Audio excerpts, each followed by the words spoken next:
March mighty warriors into the field. The wood is your sword and your faith their shield.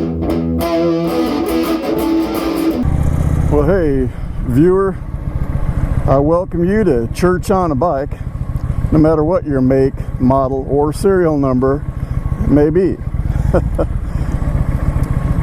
Today, I want to talk to you about a gift.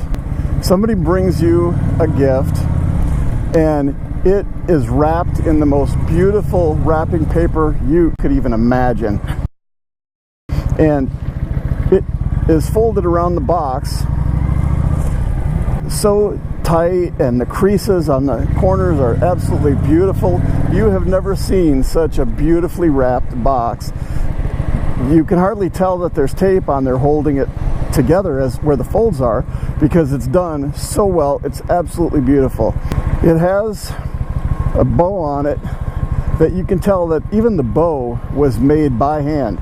It wasn't a store-bought from a Walmart or somewhere like at the SM Mall or whatever. It's in the Philippines.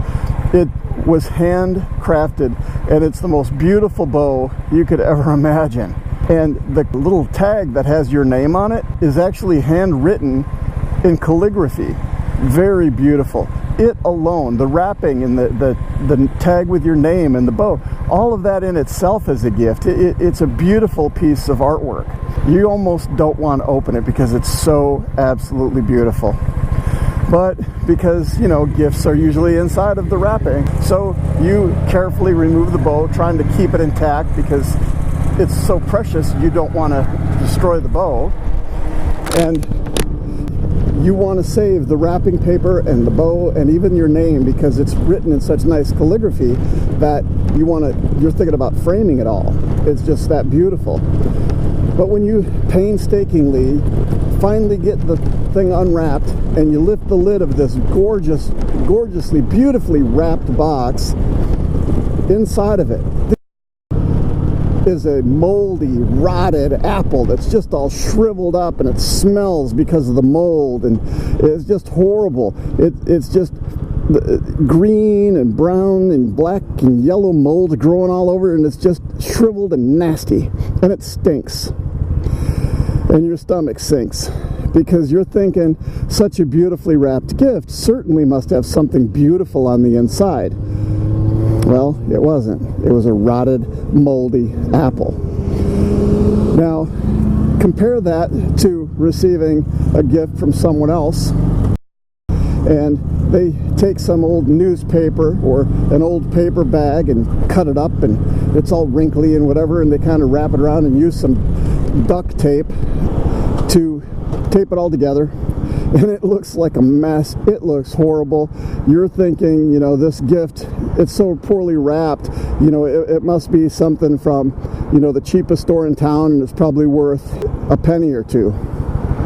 And you're thinking, well, you know, they didn't even bother to take the time to wrap it nice, so it can't be really valuable.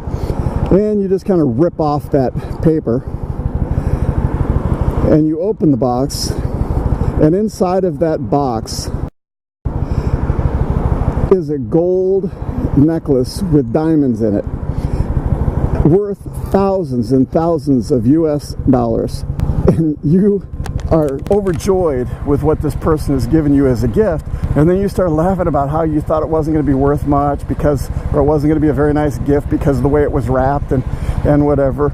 And yet inside of that box, and remember, just like with the fancy wrapped gift and it contained a moldy apple, it's inside the box that is what you're expecting to be something of value.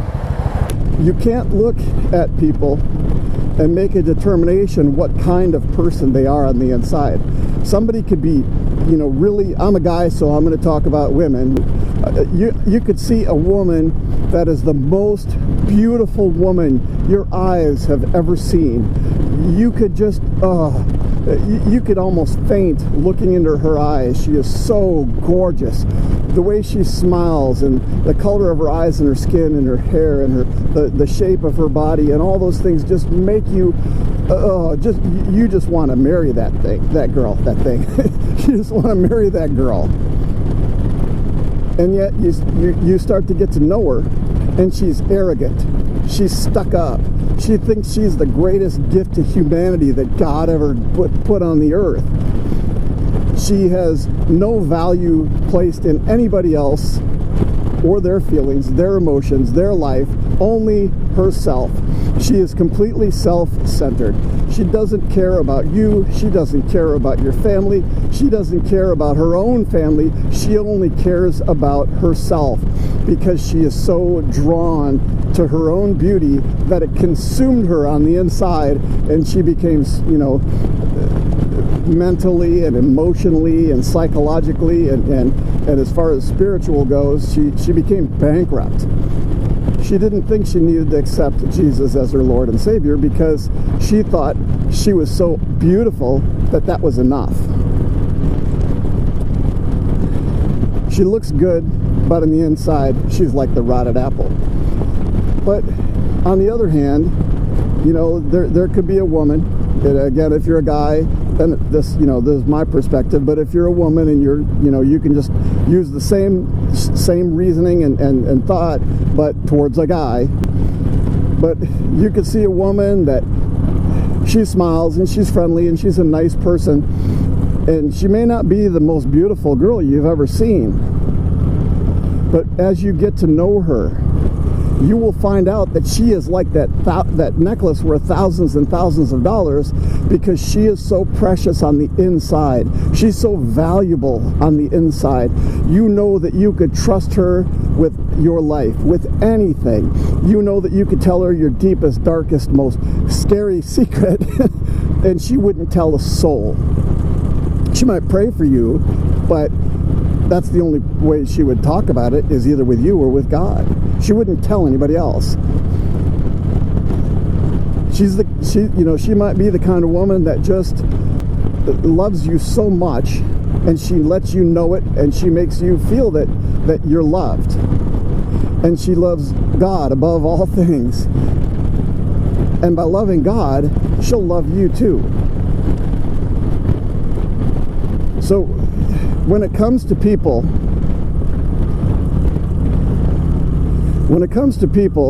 don't judge by the way they look on the outward. Judge by what kind of character they have.